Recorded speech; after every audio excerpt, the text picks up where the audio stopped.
Hello అండి అందరికీ. ఏంటిది పిట్టగుడ్లేవో తెచ్చి ఏయించి పెట్టిందని అనుకుంటున్నారా? అస్సలు కాదండి. మంచి వెజ్ స్నాక్ ఒకటి మీ ముందుకు తీసుకొచ్చాను. అదే బేబీ పొటాటోతో చాలా తక్కువ టైంలో మంచి స్నాక్ రెసిపీ. మీకు కూడా తప్పకుండా నచ్చుతుంది. సో వీడియో మొత్తం కంప్లీట్గా చూడండి, లైక్ చేయండి, షేర్ చేయండి, సబ్స్క్రైబ్ చేసుకోండి. దీనికోసం బేబీ పొటాటోస్ తీసుకొని చక్కగా క్లీన్ చేసుకొని కొంచెం వాటర్ పోసుకొని దాంట్లో సరిపోయినంత ఉప్పు వేసేసుకొని మంచిగా ఒక 4-5 విజిల్స్ పెట్టుకుంటే చక్కగా ఉడికిపోతాయి.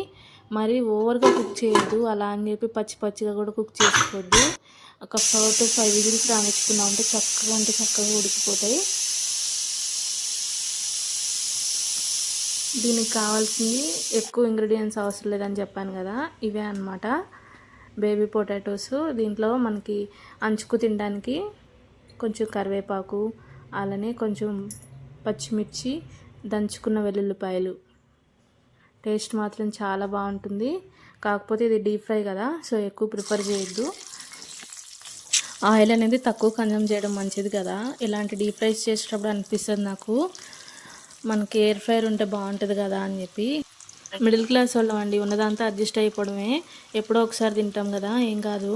అందుట్లోనూ ఫ్రెష్ ఆయిల్తోనే చేసుకుంటాం కదా. సో అందుకని చెప్పేసి మనం ఉడకబెట్టిన ఆలుగడ్డలు అయితే ఈ విధంగా మంచిగా గోల్డెన్ బ్రౌన్ వచ్చేంత వరకు ఫ్రై చేసుకోవాలి. రంగు అనేది మరీ డార్క్ కలర్లో ఉండొద్దు, కొంచెం గోల్డెన్ ఉంటే సరిపోతుంది, లేకపోతే చేదొచ్చేస్తాయి. ఇవి ఈ కలర్లో వచ్చేసిన తర్వాత ఇంతకన్నా కొంచెం ముందైనా పర్వాలేదు తీసేసుకొని టిష్యూ వేసేసుకొని ఇవన్నీ తీసేసుకొని వేరే ప్లేట్లో పెట్టేసుకోవాలి. ఇవైతే బయట క్రిస్పీగా లోపల సాఫ్ట్గా వస్తాయి. చాలా అంటే చాలా బాగుంటుంది టేస్ట్.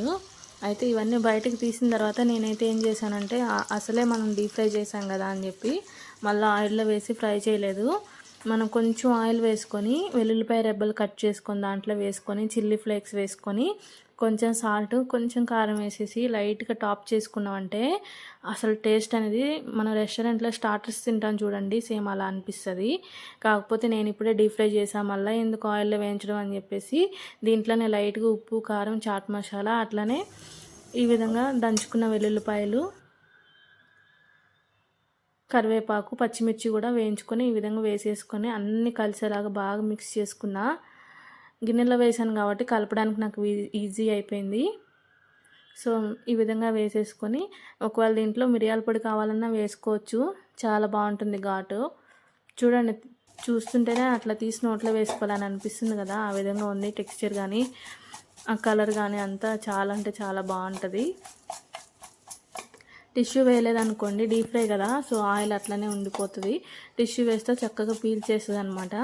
దట్టు మనం మంచి ఆయిల్లో ఫ్రై చేసుకుంటాం కదా, ఏం పర్లేదు. బయట మనం షాపుల్లో కొనుక్కునే పునుగులు బజ్జీలతో పోలిస్తే 100% బెటర్ ఇది. సో ఈ విధంగా చేసేసుకొని హ్యాపీగా ఎంజాయ్ చేసేయడమే. మాకు పిల్లలు లేకపోయినా మా ఇంట్లో చిన్న పిల్లోడైతే మా వారే, ఆయన కోసమే ఈ విధంగా చేస్తూ ఉంటా. సో ఆయన కూడా చాలా ఇష్టంగా తింటారు. చాలా అంటే చాలా బాగా వచ్చిందని చెప్పారు. నచ్చితే కానీ ట్రై చేయండి, ఎలా వచ్చిందో కామెంట్ చేయండి. ఓకేనా? థ్యాంక్ యూ సో మచ్ అండి. ప్లీజ్ సబ్స్క్రైబ్ చేసుకోండి. మీరు చేసే లైక్ వల్ల ఇంకొంతమందికి షేర్ అవుతుంది. Thank you.